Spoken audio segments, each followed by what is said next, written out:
जावेद मुर्तजा अब्बासी। एक मिनट। अच्छा मुख्तसर प्लीज। जी जी अब दे रहे एक मिनट दे रहे हैं। हौसला रखिए जी, हौसला जी।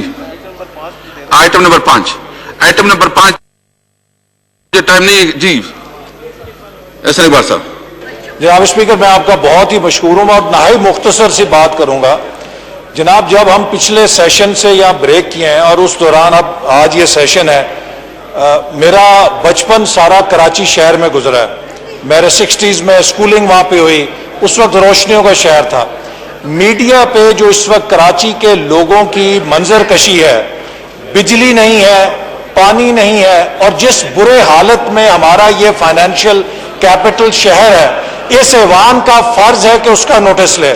जनाब स्पीकर, मेरी आपको तजवीज़ है कि आप इस ऐवान से एक खसूसी कमेटी बनाएं जिसको ये ड्यूटी दें कि वो कराची के जो मसाइल का हल का जायजा ले, ताकि कराची जहां पे 1/10 आबादी रहती है पाकिस्तान की, इकोनॉमिक कैपिटल है, उसके अंदर जो इस वक्त सूरत हाल है बिजली की, लोगों की, आप देखें वो लगता है स्टोन एजेस के अंदर रह रहे हैं इस गर्मी के मौसम के अंदर।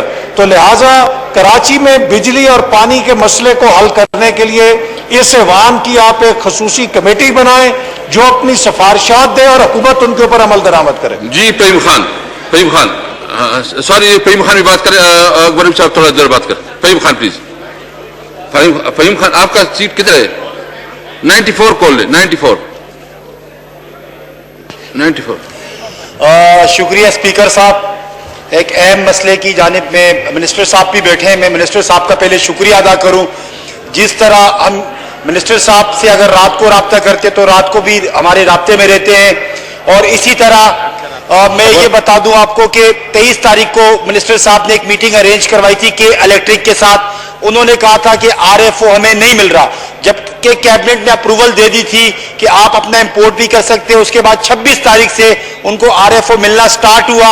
उन्होंने कहा था जब आरएफओ मिलना स्टार्ट होगा तो लाइट की जो लोड शेडिंग है वो खत्म हो जाएगी बिल्कुल कराची से।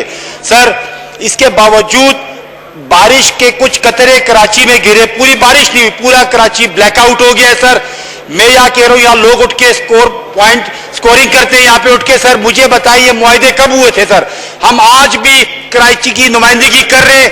आज भी हमारे मेंबरान के इलेक्ट्रिक के सामने धरना दे के बैठे हुए। सर, ये बदमाशी जब तक कि इलेक्ट्रिक करेगा हम नहीं छोड़ेंगे। हम कराची का जो हक है इंशाअल्लाह रोशनियों का शहर कराची को बना के दिखाएंगे।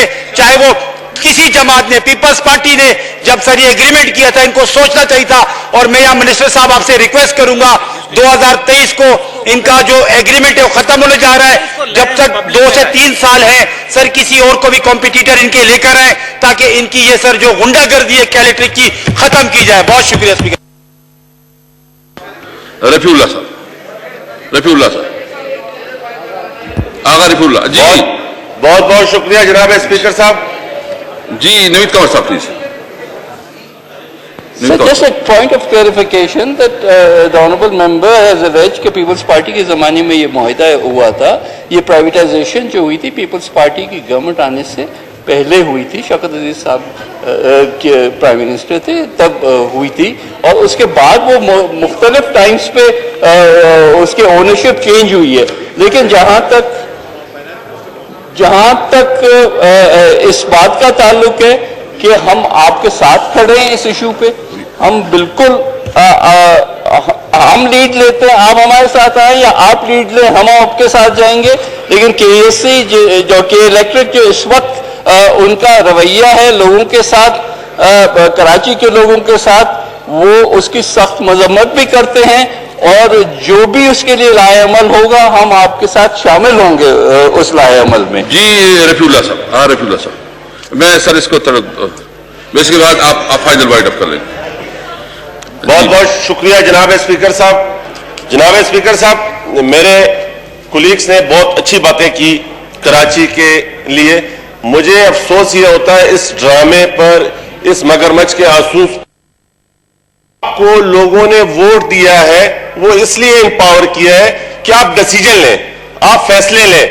अगर कराची आज अंधेरों में है, اور اگر آج لوگوں کو گرمی میں اس بدحالی میں کراچی کے لوگ بحال ہیں، آج کے دن آج بھی سر 4 سے 5 لوگ مرے ہیں کرنٹ سے.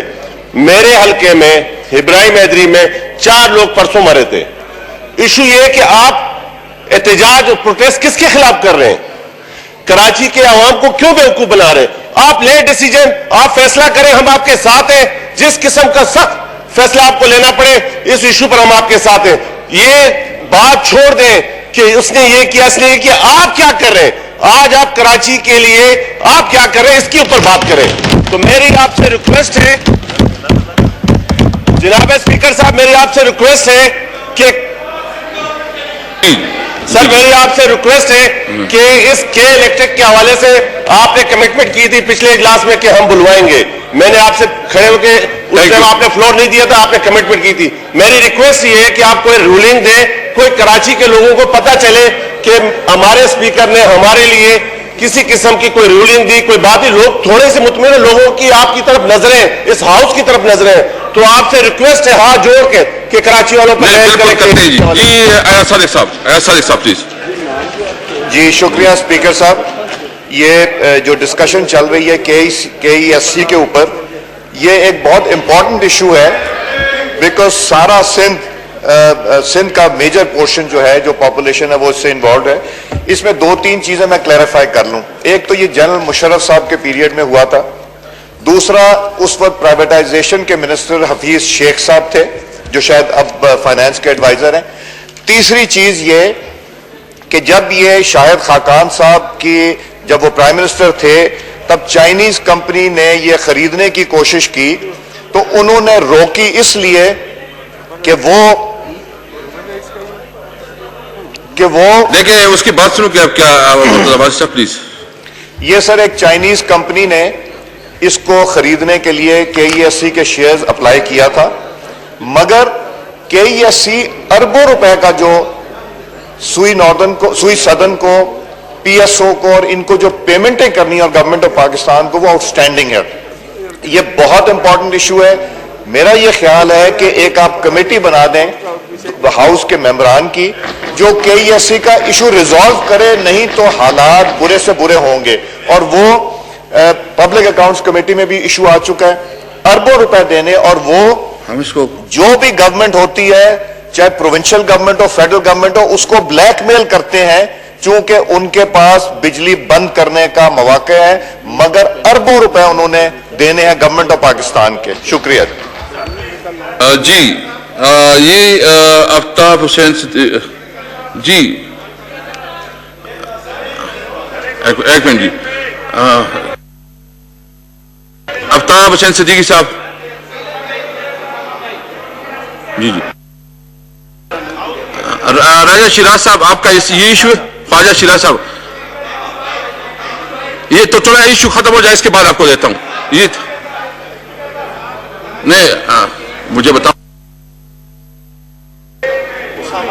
اسامہ قادری پلیز. بہت شکریہ جناب اسپیکر. اس سے پہلے بھی کئی پر یہاں پر بات ہوئی گزشتہ سیشن میں، اور اس میں واضح طور پر یہ بات کہی گئی تھی کہ KE نے اس وقت کراچی میں جو ایک ایسی کیفیت پیدا کی ہوئی ہے کہ اس وقت سندھ کی آبادی کا ایک بہت بڑا حصہ KE کے اس عمل کی وجہ سے متاثر ہے. جناب والا KE سے جب بات کی جاتی ہے یا وفاقی حکومت میں وفاقی وزیر صاحب سے بات کی جاتی ہے تو اس میں یہ چیز نظر آتی ہے کہ KE مدر پدر آزاد جو ہے ادارہ ہو چکا ہے. کیا اس پر فیڈریشن کا اتنا کہ وہ لوگ جو اس وقت ٹیرف کے حوالے سے KE کو پیمنٹ کرنے کے حوالے سے سب سے زیادہ پیمنٹ کرتے ہیں، 80% پیمنٹ جو ہے وہ KE کے کراچی شہر کے لوگ کرتے ہیں. اس کے باوجود وہاں کے لوگوں کو اس KE نے اس طرح پریشان کیا ہوا ہے کہ میں آپ کو واضح طور پر ایک چیز بتا رہا ہوں کہ اب کراچی کے لوگ یہ بات سوچنے پر مجبور ہو گئے کہ وہ اسلام آباد آ کر یہاں پر آ کر دھرنا دینے کے لیے آنا چاہیں. جناب اسپیکر، آج جو ہے وہاں کا ٹیرف اٹھا کر دیکھا جائے تو KE کو پاکستان میں سب سے زیادہ ٹیرف جو ہے یہ دیا جاتا ہے. 26% शेयर जो है वो इस वक्त फेडरल गवर्नमेंट के केई के पास है। तो क्या फेडरल गवर्नमेंट जो है वो केई से इतनी इस हद तक जो है वो नाला हो चुकी है कि वो फेडरल गवर्नमेंट के किसी भी बात पर, अहकामात पर अमल नहीं कर सकती। नंबर 2, दूसरी चीज ये है कि यहां पर आज जो है जो केई ने अपना रवैया इख्तियार किया हुआ है, क्या उसके ऊपर आवाज उठाने वाला कोई नहीं है। लेकिन अभी एक मीटिंग गुज़िश्ता जुमे को वफाकी वजीर उमर अय्यूब साहब की गवर्नर हाउस से बैठे हुए मुतासरीन के साथ, जो वहां की सियासी जमातों के लोग हैं उनके साथ हुई। उसके बावजूद न तो केई ने वहां के नुमाइंदों को मुतासिर किया या उनके मामलात को जो है हाथ में लेने के बाद ये इस बात का इरादा किया कि अब इस पर कोई मजीद पेशरफ्त होगी। न वफाकी वजीर साहब मुतमईन कर पाए, न केई के लोग मुतमईन कर पाए। अब कराची की सियासी जमात MQM पाकिस्तान ये सोचने पर मजबूर हो गई है कि यकीनन अब वो वक्त आ गया है कि अब वो जो है इस्लामाबाद आए और वहां के लोग इस्लामाबाद आकर यहाँ पर धरना देने के लिए यहाँ पर आ जाएं। तो जनाब स्पीकर, ये इंतहाई सेंसिटिव इशू है। उमर अय्यूब साहब प्लीज। ये इंतहाई सेंसिटिव इशू। उमर अय्यूब साहब प्लीज।